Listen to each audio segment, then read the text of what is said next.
A1 creation ഇന്ന് നിങ്ങൾക്കായി അവതരിപ്പിക്കുന്നത് പ്രകാശൻ ചുനങ്ങാട് എഴുതിയ പിതൃലോകത്തേക്ക് ഒരു സഹയാത്രികൻ എന്ന നോവലറ്റിൻ്റെ ആദ്യ ഭാഗം.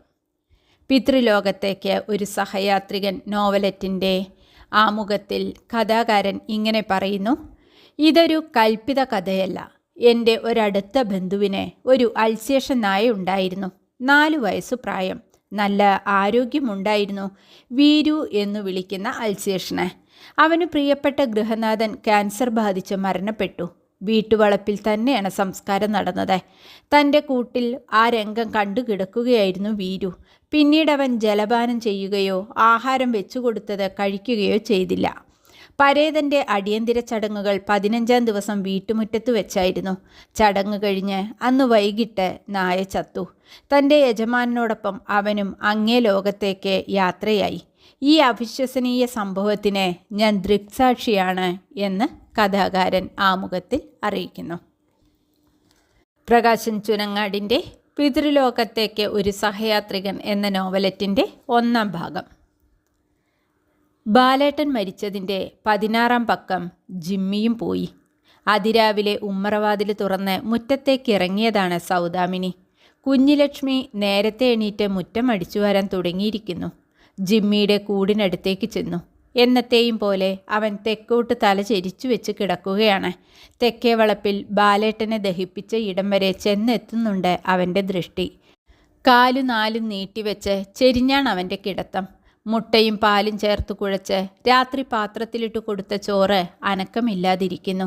ഒരു വറ്റുപോലും ജിമ്മി തൊട്ടു നോക്കിയതായി തോന്നുന്നില്ല. സൗദാമിനി ജിമ്മിയെ തന്നെ സൂക്ഷിച്ചു നോക്കി. കണ്ണ് തുറന്നു പിടിച്ചിട്ടാണോ ഇവൻ ഉറങ്ങുന്നത്? സൗദാമിനി അടുത്തു വന്നത് അറിഞ്ഞ മട്ടില്ല. കണ്ണുകളിൽ ഉറുമ്പരിക്കുന്നത് കണ്ടപ്പോഴാണ് കാര്യം പന്തിയല്ലെന്ന് സൗദാമിനിക്ക് തോന്നിയത്. പ്രതീക്ഷിച്ചത് സംഭവിച്ചിരിക്കുന്നു. ഭാഗം 2. മക്കളില്ലാത്തതുകൊണ്ട് ബാലേട്ടൻ്റെ അനിയത്തി ശാന്തേച്ചിയുടെ മകനാണ് മരിച്ച ദിവസത്തെ ചടങ്ങുകളും 11-ാം പക്കം അടിയന്തരത്തിൻ്റെ ക്രിയകളും ചെയ്തത്. പ്രദീപന് എത്രയും വേഗം മദ്രാസിലേക്ക് മടങ്ങേണ്ടതുകൊണ്ട് 15-നും 16-നും നടത്തേണ്ട ക്രിയകൾ 10-നും 11-നും ചെയ്യാമെന്ന് നിശ്ചയിച്ചു. സമുദായം ചിട്ടപ്പെടുത്തിയിരിക്കുന്നതും ഇപ്പോൾ അങ്ങനെയാണത്രേ. അത്തിക്കുരിശിയൻ്റെ ക്രിയകളാണ് 10-ാം ദിവസം. അത് ഒഴിവാക്കാം. 11-ാം ദിവസത്തെ ക്രിയകളാണ് പ്രധാനമെന്ന് സൗദാമിനിയുടെ ഏട്ടൻ അപ്പുനായരാണ് അഭിപ്രായപ്പെട്ടത്. അങ്ങനെയാവട്ടെ എന്ന് സൗദാമിനിയും സമ്മതിച്ചു. 11-ാം ദിവസം രാവിലെ ഇളയതു വന്നു. ക്രിയകളൊക്കെ ഭംഗിയായി നടത്തി. ക്രിയകൾക്കു ശേഷം പ്രദീപൻ ബലിച്ചോറുരുട്ടി തെക്കേ മുറ്റത്ത് കൊണ്ടുപോയി വെച്ചു. അവനും വന്നുകൂടിയ എല്ലാവരും കൈകൊട്ടി. കാക്കകൾ മരക്കൊമ്പുകളിൽ പറന്നിരുന്ന് ചാഞ്ഞും ചെരിഞ്ഞും നോക്കിയതല്ലാതെ ഭൂമിയിലേക്ക് ഇറങ്ങി വന്നില്ല. കാക്കകൾ ബലിച്ചോറ് കൊത്തുന്നില്ലെങ്കിൽ പരിഹാരമായി കുളത്തിൽ കൊണ്ടുപോയിടാം. മീനുകൾക്ക് ഭക്ഷണമായാലും മതി എന്നൊരഭിപ്രായം വന്നു.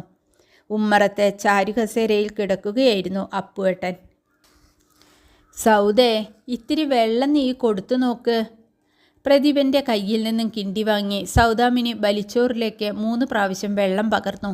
സൗദാമിനി കിണ്ടി വെച്ച് പിന്തിരിയേണ്ട താമസം കാക്കകൾ മരക്കൊമ്പുകൾ വിട്ട് മുറ്റത്തേക്കിറങ്ങി. ചോറ് മുഴുവൻ ഒരു വറ്റുപോലും ബാക്കി വയ്ക്കാതെ കൊത്തിത്തിന്നും കൊക്കുകൊണ്ട് കോരിയെടുത്തും അകലേക്ക് പറന്നുപോയി. ഞാൻ പറഞ്ഞില്ലേ സൗദേ, നിന്റെ കൈകൊണ്ട് വെള്ളം കിട്ടാതെ ബാലം പോവില്ല. ഏന്തി വന്ന തേങ്ങൽ സൗദാമിനി കടിച്ചമർത്തി. 11-ാം ദിവസം അടിയന്തരം കഴിച്ച് ബലിച്ചോറ് ഊട്ടിയാലും പിതൃലോകത്തിലേക്ക് പോകാതെ ബാലേട്ടൻ 16-ാം ദിവസം വരെയെങ്കിലും ഈ പരിസരത്തൊക്കെ ഉണ്ടാകുമെന്ന് സൗദാമിനിയുടെ മനസ്സ് പറഞ്ഞു. ഇപ്പോഴിതാ ജിമ്മിയെയും കൂട്ടി ബാലേട്ടൻ പോയി. ഞാൻ മാത്രം ഈ ഭൂമിയിൽ ബാക്കി. മുറ്റമടിച്ചു കഴിഞ്ഞ കുഞ്ഞിലക്ഷ്മി ഉമ്മറത്തേക്ക് വന്നപ്പോഴും ജിമ്മിയുടെ കൂട്ടിലേക്ക് നോക്കിക്കൊണ്ട് സൗദാമിനി ചേച്ചി ഒരേ നിൽപ്പാണ്. എന്തു പറ്റി ചേച്ചി? എൻ്റെ ജിമ്മി. ജിമ്മിക്ക് എന്താ? അവനും പോയി. കുഞ്ഞിലക്ഷ്മി കൂട്ടിനടുത്തേക്ക് ഓടിച്ചെന്നു. ചേച്ചി പറഞ്ഞത് ശരിയാണ്, ജിമ്മി ചത്തു. അവൻ്റെ കൂട്ടിനടുത്തും കുറച്ചു മുമ്പ് അവൾ ചൂലുകൊണ്ട് അടിച്ചതാണ്. അവൻ കൂട്ടിനകത്ത് കിടക്കുന്നത് കണ്ടു. കൂടുതൽ ശ്രദ്ധിക്കാൻ പോയില്ല. ചന്ദ്രനോട് വരാൻ പറ. നിന്റെ മക്കളെയും വിളിച്ചോ. തെക്കേ വളപ്പിൽ ബാലേട്ടൻ്റെ അടുത്ത് വേണം അവനെ മറവ് ചെയ്യാൻ. കുഞ്ഞിലക്ഷ്മി കെട്ടിയവനെ വിളിക്കാൻ പോയി. തൊട്ടു പടിഞ്ഞാറേതിലാണ് കുഞ്ഞിലക്ഷ്മിയുടെ വീട്. സൗദാമിനി ഒറ്റയ്ക്കായതുകൊണ്ട് കുഞ്ഞിലക്ഷ്മിയാണ് രാത്രി കൂട്ടുകിടക്കുന്നത്. മക്കളുടെ കാര്യങ്ങൾ ചന്ദ്രേട്ടൻ നോക്കിക്കൊള്ളും. മൂത്തത് 2 ആൺമക്കൾ, ചെറുത് സരോജിനി 2-ാം ക്ലാസ്സിൽ. അമ്മ അടുത്തില്ലെങ്കിലും അച്ഛൻ മതി മക്കൾക്ക്. ബാലന്മാഷും സൗദാമിനി ചേച്ചിയും അച്ഛനും അമ്മയുമാണ് കുട്ടികൾക്ക്. അമ്മ എത്ര ദിവസം ചേച്ചിക്ക് കൂട്ടുകിടന്നാലും അവർക്ക് സന്തോഷമേ തോന്നൂ. സൗദാമിനി ഉമ്മറത്ത് തൂണും ചാരിയിരുന്നു. ജിമ്മിയുടെ സംസ്കാരം കഴിഞ്ഞ് കുളിച്ചിട്ട് മാത്രം അടുക്കളയിൽ കയറാമെന്ന് സൗദാമിനി വിചാരിച്ചു. എന്തിനു വേണ്ടി അടുക്കളയിൽ കയറണം? ആർക്കു വേണ്ടി? സൗദാമിനി വീണ്ടും കൂട്ടിലേക്ക് നോക്കി. ജിമ്മി കണ്ണുമിഴിച്ച് കിടക്കുകയാണെന്നേ ആ കിടപ്പ് കണ്ടാൽ ആരും പറയൂ. കോടിമുണ്ടിൽ പൊതിഞ്ഞ ബാലേട്ടൻ്റെ ശരീരം ഇടനാഴിയിൽ നിന്നെടുത്ത് മുറ്റത്ത് വെച്ച വാഴയിലേക്ക് കൊണ്ടുവന്ന് കിടത്തിയപ്പോഴും ഇങ്ങനെ നോക്കിക്കൊണ്ട് കിടക്കുകയായിരുന്നു ജിമ്മി. വായ്ഭാഗത്തെ തുണിയൽപ്പം കീറി വായ്ക്കരിയിട്ടു. സൗദാമിനി വേണം ആദ്യം വെള്ളം കൊടുക്കാൻ. ജാനകി അമ്മായി പിടിച്ചെഴുന്നേൽപ്പിച്ചു. ഇത്തിരി വെള്ളം വായിലേക്കെന്ന സങ്കല്പത്തിൽ ഒഴിച്ചു കൊടുക്കുമ്പോൾ സൗദാമിനി വിങ്ങിപ്പൊട്ടി. 3 വലത്തുവെച്ച കാൽക്കൽ നമസ്കരിച്ചു കഴിഞ്ഞപ്പോൾ സൗദാമിനിയെ വീണ്ടും ഉമ്മറത്ത് തന്നെ കൊണ്ടുവന്നിരുത്തി. എന്തൊരലർച്ചയായിരുന്നു മാവ് വെട്ടി വീണപ്പോൾ. മരിച്ചയാൾക്ക് ഭൂമി വിട്ടുപോകാൻ ഒട്ടും ഇഷ്ടമല്ലെന്നാണത്രേ അതിൻ്റെ ശാസ്ത്രം. ബാലേട്ടൻ്റെ മരണവിവരമറിഞ്ഞ രാത്രിക്ക് രാത്രി തന്നെ പ്രദീപൻ മദ്രാസിൽ നിന്ന് പുറപ്പെട്ടിരുന്നു. രാവിലെ 8 മണിക്ക് മുമ്പേ അവനെത്തി. അവൻ വേണ്ടേ ബാലേട്ടൻ്റെ തലപിടിക്കാനും കർമ്മങ്ങൾ ചെയ്യാനും? മക്കളുണ്ടാകാനും അവരെ പോറ്റി വളർത്താനും ബാലൻ മാഷ്ണും സൗദാമിനിക്കും ഭാഗ്യമുണ്ടായില്ലല്ലോ. വീട്ടിനകത്തും ഉമ്മറത്തും സ്ത്രീകളായിരുന്നു. മുറ്റത്തും തൊടിയിലും പുരുഷാരം കൂട്ടം കൂടി നിന്നു. ജിമ്മിയുടെ കൂട്ടിൻ്റെ തൊട്ടടുത്ത ആളുകൾ നിന്നിട്ടും അവൻ അനങ്ങിയതേയില്ല. ഒരു മുരളിച്ച പോലും ഉണ്ടായില്ല. എന്താണ് സംഭവിച്ചതെന്നും ഇനി നടക്കാൻ പോകുന്നത് എന്താണെന്നും ജിമ്മിക്ക് മനസ്സിലായിട്ടുണ്ട്. തെക്കേ മുറ്റത്തിൻ്റെ കുറച്ചു മാത്രം അകലത്താണ് ചിത കൂട്ടിയത്. അതുമാത്രമാണ് സൗദാമിനി അപ്പൂട്ടനോട് ആവശ്യപ്പെട്ടത്. സന്ധ്യയ്ക്ക് ഒരു തിരിയെങ്കിലും കൊളുത്തി വെക്കണം ബാലേട്ടൻ്റെ കാൽക്കൽ. ബാലേട്ടനെ തെക്കോട്ടെടുക്കുന്നതും ചിതയ്ക്ക് മുകളിൽ കിടത്തുന്നതും പച്ചവിറക് കൊണ്ട് ദേഹം മൂടുന്നതും ഉമ്മറത്തിരുന്ന് തന്നെ സൗദാമിനി കണ്ടു. കൂട്ടിൽ കിടന്ന ജിമ്മിയും ആ കാഴ്ച കാണുന്നുണ്ടായിരുന്നു. പ്രദീപനാണ് ചിതയ്ക്ക് തീ കൊളുത്തിയത്. ചിത കത്തിപ്പിടിക്കാൻ കുറച്ചധികം സമയമെടുത്തു. അഗ്നി ബാലേട്ടൻ്റെ ശരീരം നക്കിത്തുടയ്ക്കാനും എല്ലുകൾ കടിച്ചു പൊട്ടിക്കാനും തുടങ്ങിയിരുന്നു. ചിതയുടെ നടുഭാഗം കുഴിയിലേക്ക് അമർന്നപ്പോൾ ശിവശങ്കരമാമയുടെ ഒച്ച ഉയർന്നു കേട്ടു. നടു അറ്റു, വെള്ളം കൊടുക്കുക. വെള്ളം നിറച്ച പച്ച മൺകുടം തോളത്ത് വെച്ച് പ്രദീപൻ ചിതയ്ക്ക് ചുറ്റും നടക്കുന്നതും തുള വീഴ്ത്തിയ കുടത്തിൽ നിന്ന് വീഴുന്ന വെള്ളം അഗ്നിയെ വലത്തു വയ്ക്കുന്നതും സൗദാമിനി കാണുന്നുണ്ടായിരുന്നു. എല്ലാം അവസാനിച്ചു. ബാലേട്ടൻ ആത്മാവ് മാത്രമായി. കണ്ണീര് വറ്റിപ്പോയതുകൊണ്ട് ഒന്ന് പൊട്ടിക്കരയാൻ പോലും കഴിയാത്ത അവസ്ഥയിലായിരുന്നു സൗദാമിനി. ചിത കത്തിയെരിയുന്ന നേരത്ത് ഒരു ചാവാലിപ്പട്ടി പടിഞ്ഞാറെ മതില് ചാടിക്കടന്ന് മുറ്റത്തേക്ക് വരുന്നതും ജിമ്മിയുടെ കൂട്ടിനകത്ത് പോയി നിന്ന് അവനെ നോക്കി വാലാട്ടുന്നതും സൗദാമിനി കണ്ടിരുന്നു.